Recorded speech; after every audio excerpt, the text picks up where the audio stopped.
Prezados doutores Davi Figueiredo e Murilo Cobucci. Falar do doutor Davi é fácil. Por quê? Um dos advogados mais renomados, queridos, respeitados, admirados da região dos Lagos. Assim como o pai dele, meu querido, dileto e estimado amigo, seu Valério. O doutor Murilo eu não tive ainda a honra, a alegria de conhecer, mas tenho certeza absoluta que não será diferente pela biografia, pelo que eu tenho lido dele, da história de um grande advogado, também muito respeitado no meio jurídico.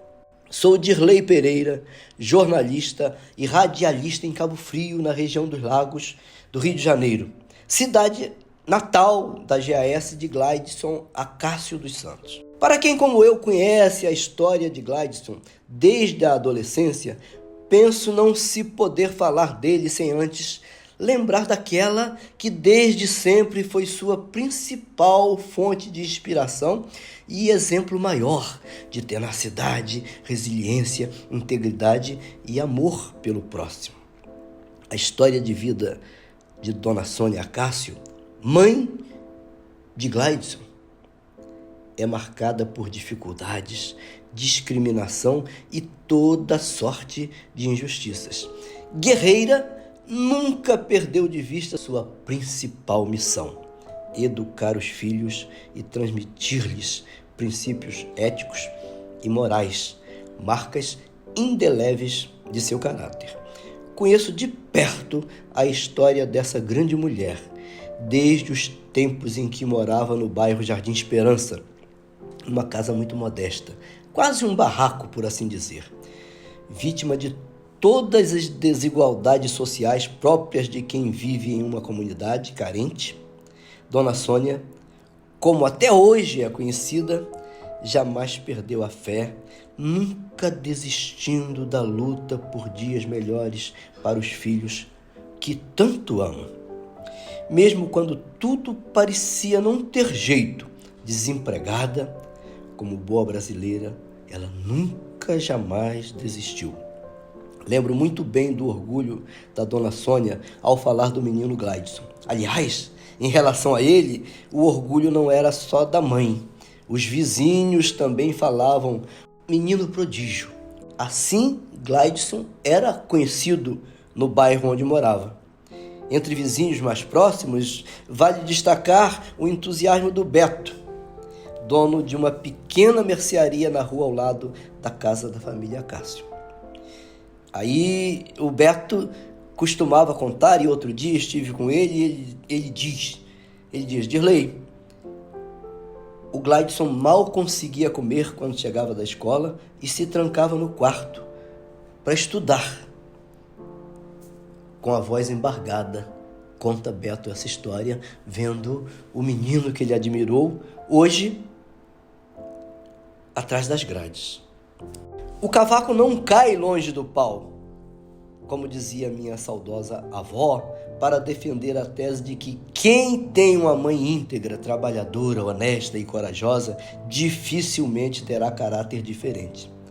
Ao meu sentir, a história de vida de Gleidson, por si só, é um atestado fiel a confirmar a crença da minha avó. Assim é que, desde a adolescência, incomodado sobremodo com a vida difícil da mãe, Gleidson decide trabalhar.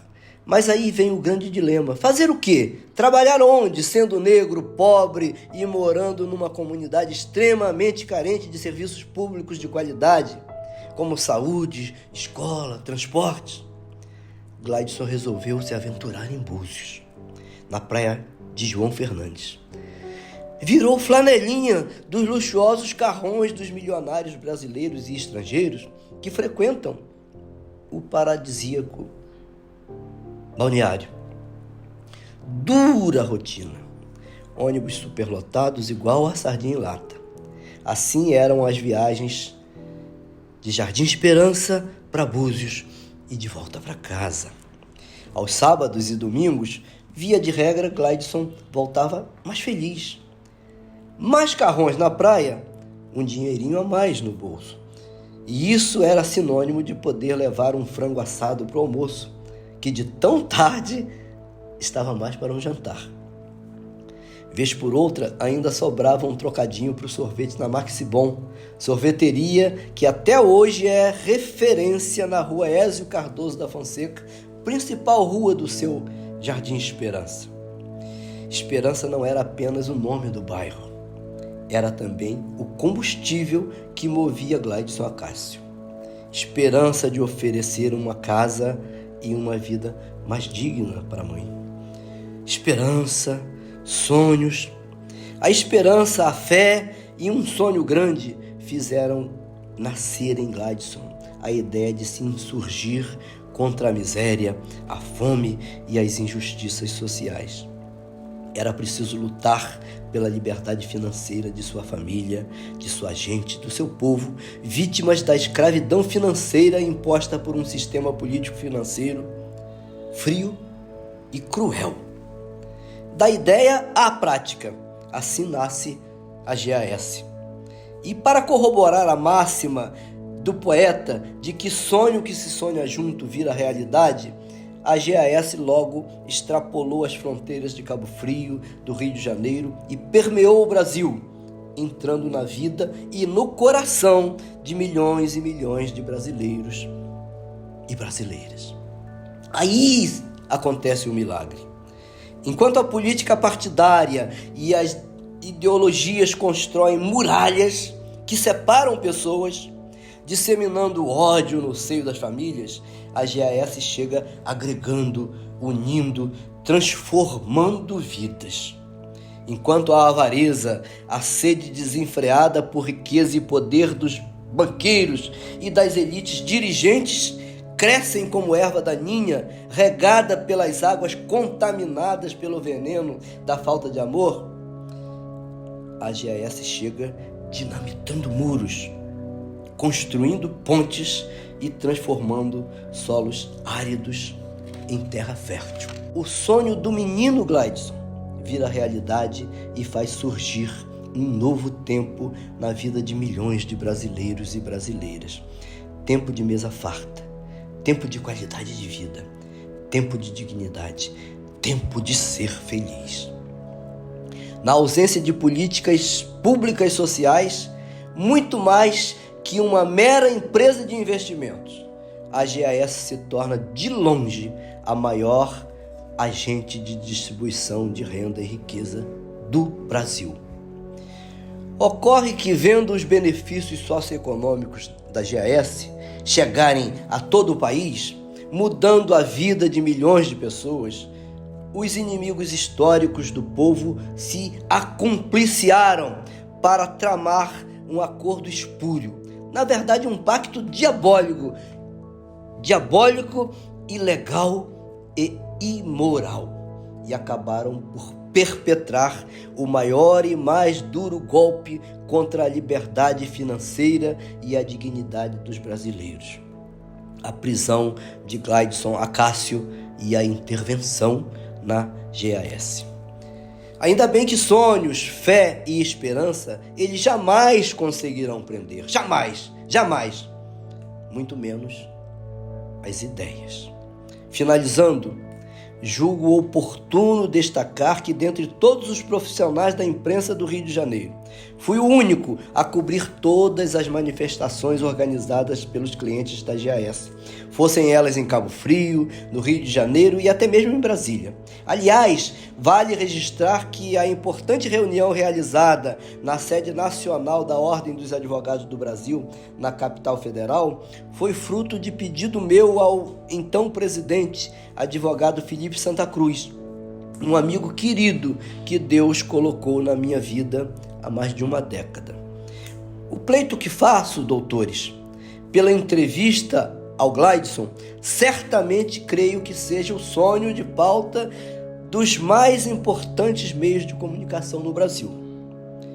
Mas a esta defesa haverá de convir que ninguém, além de mim, conhece a história de vida desse homem, com as peculiaridades e a riqueza de detalhes como as que acabo de relatar.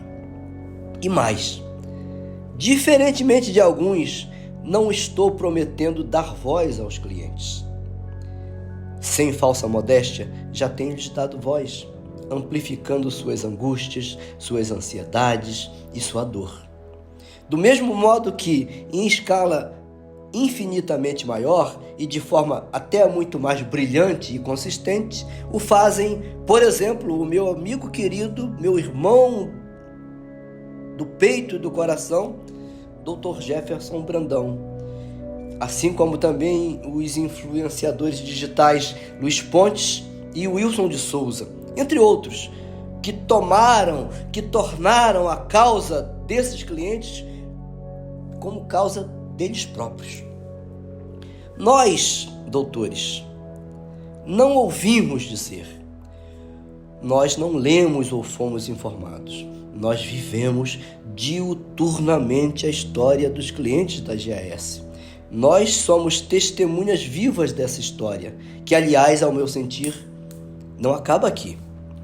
Ante todo o exposto, penso que o presente relato, embora longo, se fez necessário, de modo a fundamentar e a demonstrar a esta defesa o meu grau de conhecimento em relação ao Sr. Gleidson Acácio dos Santos, assim como em relação à história dele próprio e de sua família, razões pelas quais me julgo legitimamente credenciado para postular tal entrevista. Atenciosamente, Dirley Pereira, jornalista, registro profissional 40787/RJ.